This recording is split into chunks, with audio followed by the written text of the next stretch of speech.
나 지금 왜 이렇게 공감이 안 되지? 라고 할 때 그냥 내가 지금 혹시 무리했던 건 아닌가? 지금 소진이 온 것은 아닌가? 그래서 내 마음에 지금 여유 공간이 좀 없어진 건 아닌가? 이거를 맞습니다. 체크해야 한다. 내가 나를 먼저 잘 도울 수 있어야 한다.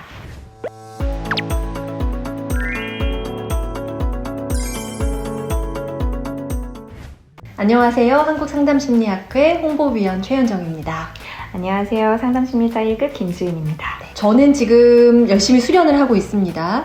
수련하면서 여러 가지 궁금증이 자꾸 생기거든요. 네. 오늘은 그 중에서도 상담자의 자기관리 이 주제로 한번 이야기를 나눠보고 싶었습니다. 너무 중요한 주제입니다. 네.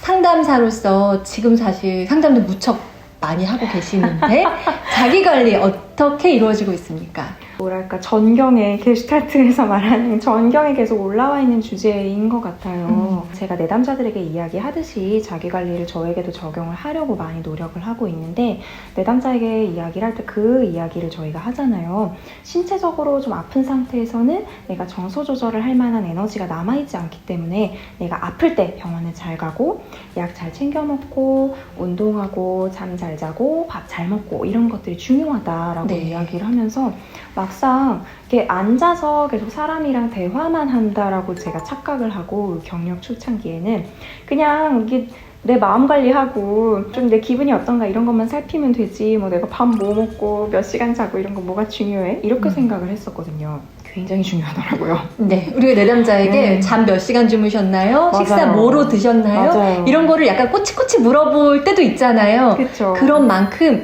그냥 잠, 그냥 식사 이게 아니라 그 퀄리티가 또 되게 중요한 거라서. 맞아요. 네. 그냥 다른 직업군에 계신 분들도 사실은 내가 체력적으로 괜찮은 상태일 때 내가 낼 수 있는 잠재력과 이런 것들이 달라질 텐데 상담이라는 건 더더욱 상담자 자신을 도구로 쓰는 것이기 때문에 내가 굉장히 지쳐있고 아프고 힘들고 이러면 이게 잘 안 되더라고요. 그래서 어느 순간부터 내가 지금 건강이 어떤가 내가 좀 몸 상태가 어떻고 내가 얼마나 좀 나를 신체적으로 돌보는 활동들을 했는가라는 거를 좀 체크를 하게 된 게 첫 번째가 있고요. 그 다음에 정서적인 부분들 이건 너무 좀 중요하고 상담자가 상담을 받는 것이 왜 중요한가에 대해서 이야기할 때도 이 얘기를 했지만 내 안에 조금 계속 마음에 걸리는 어려움들이 있지는 않은지 살피는 것들 그것도 사실 자기관리의 일환이라고 생각을 해서 계속 좀 주시를 하고 있고요. 상담도 계속 받고 있고 네. 그리고 슈퍼비전도 정말 중요합니다. 슈퍼비전을 1급이 된 후에도 요즘은 슈퍼비전을 받으시는 분들이 많은데 그 이유 중에 하나가 혼자 계속 잘 할 수 있다라고 생각을 하더라도 가끔 다른 분들의 이야기를 듣고 싶고 제3자의 시각에서 내가 혹시 놓치는 것은 없는지를 보고 싶고 그리고 내가 상담해서 이렇게 같이 내담자와 함께 있으면서 겪는 어려움 같은 것들을 꼭 공감받고 싶은 마음 때문에도 슈퍼비전을 가는 것 같아요. 그래서 네. 그런 부분들 예.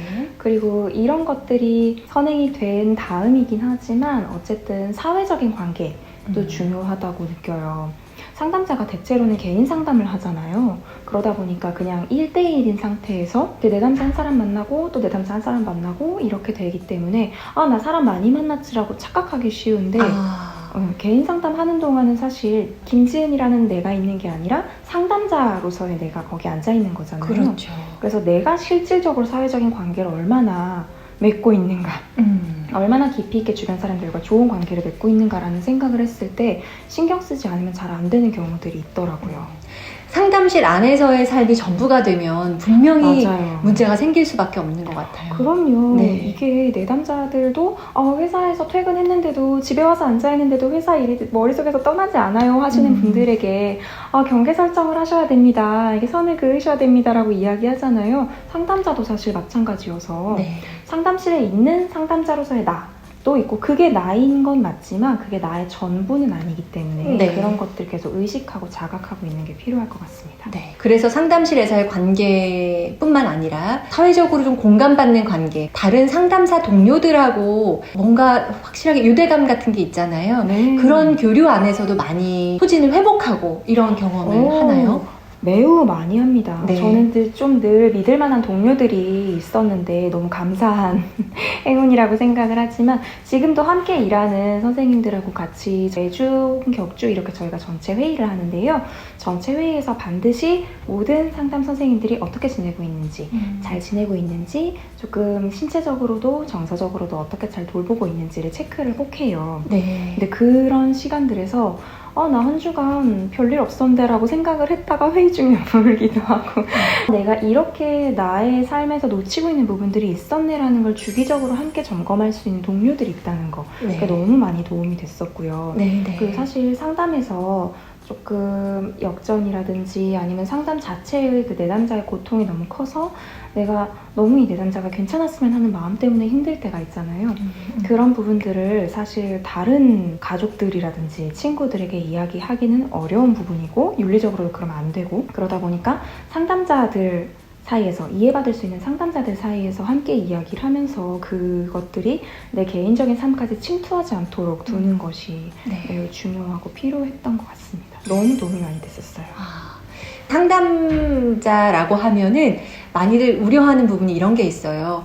내담자를 만나고 공감하고 그러면서 정신적인 에너지가 많이 쓰이다 맞아요. 보니까 말씀하시는 것처럼 그 내담자의 고통이나 아픔을 나의 것인 양 흡수하게 되지는 않는지 이제 그런 걱정을 하는 분도 계시거든요. 근데 그게 적정선을 넘지 않도록 상담자는 어떻게 관리를 해야 하는 거죠? 일단 상담자가 자기 자신에 대해서 계속 자각을 하고 있어야 돼요. 근데 이게 사실 쉽지가 않은 게 상담자는 헬퍼, 그러니까 도움을 주는 사람이라고 생각을 해서 언제나 내가 내담자를 위해서 준비가 되어 있어야 되고 남들이 힘든 얘기를 할 때 잘 들어줘야 되고 이게 심해지면 심지어는 그냥 친구들을 만날 때도 나 상담하는 사람이니까 친구가 힘들다고 얘기하면 들어줘야 되는 거 아닌가. 그러니까 친구 관계 안에서도 상담자 역할을 어느 순간 맞아요. 이렇게 자처해서 그 역할을 하는 경우가 많이 생기더라고요. 네. 가족 구성원 안에서도 맞아요. 나는 분명 상담 다 하고 퇴근했는데 새로운 상담실 도착했나? 약간 이런 맞아요. 그런 관계가 생기기도 한다. 그런 일이 너무 많죠. 네. 심지어는 그 택시기사님이 하시는 얘기도 끊지 못하고 계속 듣고 있는다든지 막, 그러셨군요. 이렇게 하고 택시에서 내리면 막 이렇게, 힘들다. 이렇게 하시는 경우들도 택시 있고. 탄 30분이 상담 시간인 네. 것 마냥. 네. 예. 그런 것들이 만약에 내가 괜찮은 상태면, 그러니까 그거를 감당할 수 있는 여유 공간이 있는 상태면 괜찮지만 아닌 경우에 늘 그런 역할을 해야만 한다고 생각하는 건 굉장히 무리하게 내 에너지를 쓰는 것이고 나의 소진을 앞당길 수 있는 일이거든요. 네. 일단 우리가 공감을 한다는 것 자체가 내가 그 사람의 입장에서 그 사람이 경험하는 것, 내적 경험을 같이 느껴본다는 것인데 우리는 내담자를 잘 도와주기 위해서 내담자의 가장 힘들고 고통스러운 부분을 계속해서 공감하게 되잖아요. 그걸 함께 경험한단 말이죠. 우리가 전문성을 수련해왔기 때문에 그거를 그냥 힘들어 이렇게 압도당하는 건 물론 아니지만 그렇다고 해서 내가 이 사람하고 진심으로 함께 있어줬는데 또 불구하고 이 사람이 아무리 힘든 것과 상관없이 내가 괜찮냐? 전혀 아니거든요. 영향을 싸우면. 받을 맞아요. 수밖에 없죠. 맞아요. 사실은. 필연적으로 사실 받을 수밖에 없습니다. 하다못해 운동선수들도 계속 같은 근육을 쓰면 그 근육에 부상이 오잖아요. 네. 그렇다고 해서 그 근육을 안 쓸 수는 없고 그게 너무 필수적이니까 우리는 말하자면 마음을 그렇게 쓰고 있는 것이기 때문에 내가 언제 마음이 부상을 입는 것처럼 느끼는지 조금 무리했다고 느끼는지 하는 걸 정말 그 잘 부분에 과부하가 걸리지 않도록 맞아요. 관리하는 것. 맞습니다. 네, 아주 그게 중요한 너무너무 상담자의 중요해요. 자기관리 영역이 될 것 같습니다. 마지막으로 지금 상담을 하시면서 내가 지금 조금 관리가 안 되고 있나? 내가 지금 과도하게 소진하고 있나? 라고 느끼는 분이 있다면 어떤 말씀 해주고 싶으세요? 일단 소진되었다는 신호는 여러 가지가 있을 수가 있는데 굉장히 내가 내담자의 말을 듣고 있는데 저런 게 뭐가 힘들어? 이런 식의 생각이 든다든지 하면 네네. 아니야 나 상담자인데 어떻게 이런 생각할 수가 있지? 가 아니라 네, 그때 막 자책하고 네. 내가 나를 꾸짖게 되고 이런 때가 오잖아요. 그럼요. 그러면 그 순간에 물론 그게 그러니까 좋은 현상이라는 건 아니고 만약에 그런 생각이 들었다. 나 지금 왜 이렇게 공감이 안 되지? 라고 할 때 그냥 자책만 하는 게 아니라 내가 지금 혹시 무리했던 건 아닌가? 지금 소진이 온 것은 아닌가? 라는 신호를 네, 그래서 내 마음에 지금 여유 공간이 좀 없어진 건 아닌가? 이거를 맞습니다. 체크해야 한다. 맞습니다. 네. 그래서 정말 내 개인적인 삶은 잘 되고 있는가, 상담실 밖에서의 삶이 잘 되고 있는가, 이 상담실 안에서 내가 얼마나 조금 편안한 마음으로 여유 공간을 가지고 이 사람의 이야기를 듣고 있는가라는 걸 계속 좀 민감하게 자각을 하면서 뭔가 소진의 신호가 왔을 때 내가 조금 케이스를 줄여야겠다라든지 아니면 뭐 휴가는 언제 써야겠다라든지 아니면 병원은 언제 가야겠다 이런 것들을 좀 자기 돌봄 계획을 잘 세우는 것들이 필요하다고 생각합니다. 네. 상담자라고 해서 무조건 다 언제나 어떤 상황에도 도와주는 역할만을 감당해야 한다라고 생각하는 건 오류일 것 같아요. 맞습니다. 네, 내가 남을 잘 돕기 위해서는 내가 나를 먼저 잘 도울 수 있어야 한다라는 생각이 새삼 들고요.